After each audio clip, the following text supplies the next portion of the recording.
వాస్తవంగా మహిళా దినోత్సవం సందర్భంగా ఒక బాధ్యతతోటి జగన్మోహన్ రెడ్డి గారు వారి తల్లిని చెల్లిని గౌరవించుకోవాల్సిన సందర్భాన్ని మర్చి సునీత గారిని ఏ విధంగా వేధించారో అవన్నీ కూడా వివరాలు నిన్న మేము మాట్లాడుకున్నప్పుడు చాలా ఆందోళన కలిగింది. ఎందుకంటే సహజంగా వివేకానంద రెడ్డి గారి హత్య విషయంలో ఆ రోజు ఎన్నికల సందర్భంలో సమాచారాన్ని కప్పిపుచ్చడానికి ప్రజల్ని తప్పుదోవ తీసుకెళ్ళడానికి చంద్రబాబు నాయుడు గారి పైన నిందలు మోపి ఒక ప్రయత్నం ఆ రోజు వీళ్ళు చేశారు. చివరికి సిబిఐ అధికారుల్ని కూడా రాష్ట్రంలో అడుగుపెట్టనివ్వకుండా చేశారు. నిన్న మొన్న జరిగిన సంఘటనలు, ప్రత్యేకంగా వాచ్మెన్ రంగయ్య గారి మృతిలో అనేక అనుమానాలు తావుతీస్తున్నాయి. ఎందుకంటే ఒక హత్య జరిగిన తర్వాత క్రిమినల్ మైండ్ సెట్తో ఉన్న వ్యక్తులు ఏ విధంగా వ్యవహరిస్తారో మనం కొన్ని సమాచారం తెప్పించుకుంటే ఆందోళనకరంగా ఉంది. అనేక అనుమానాలు ప్రతి ఒక్కరిలో కూడా కలుగుతూ ఉంది. నన్ను కూడా చాలా మంది అడుగుతూ ఉన్నారు, 6 హత్యలు 6 మరణాలు ఏ విధంగా జరిగిపోయినాయి అని. ఒకసారి మీరందరూ కూడా ఆలోచించుకోవాలి. రాష్ట్ర ప్రజానికం వివేకానంద రెడ్డి గారి హత్య తర్వాత ఎవరైతే కీ విట్నెసెస్ ఉన్నారో, ఎవరైతే కుటుంబంలో అంతర్గత విషయాలు తెలిసిన వ్యక్తులైతే ఉన్నారో వాళ్ళందరూ కూడా విచిత్రంగా చనిపోయారు. ఈ 2 సంవత్సరాల్లో 3 సంవత్సరాల్లో దేనికోసం ఈ విధంగా జరుగుతోంది, ఎట్లా జరుగుతోంది, దీని వెనుక ఎవరున్నారు అనేది ఖచ్చితంగా నిర్ధారించాల్సింది ఎంతో ఉంది.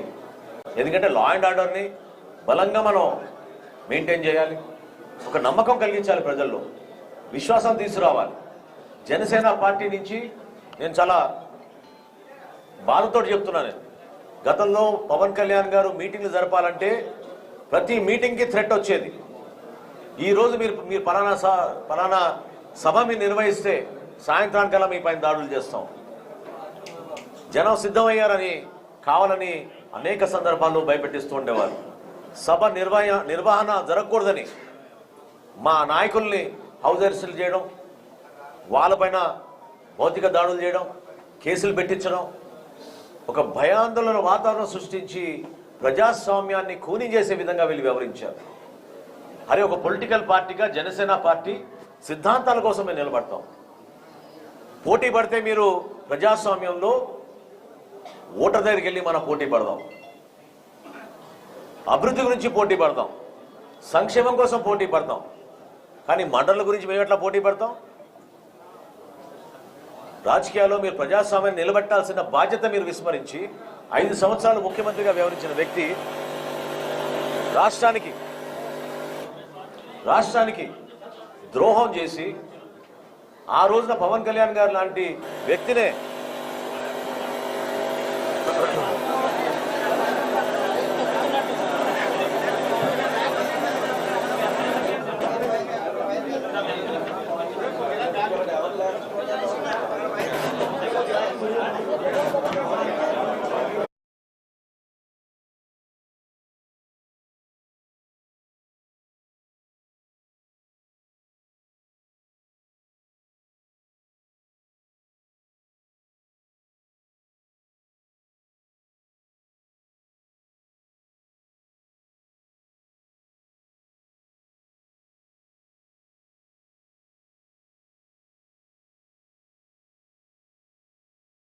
వరుసగా 6 చనిపోవడం, అందులో వీళ్ళేం వృద్ధులు కూడా కాదు.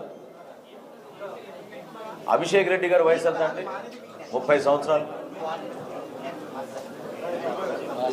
డ్రైవర్ ఆదినారాయణ ఏ విధంగా చనిపోయారో ఎవరికి తెలియదు. గంగిరెడ్డి గారు, భారతి గారి తండ్రి, 2-3 నెలలు ఆయన హాస్పిటల్లో ఉండి పాపం ఆయన పోయారు.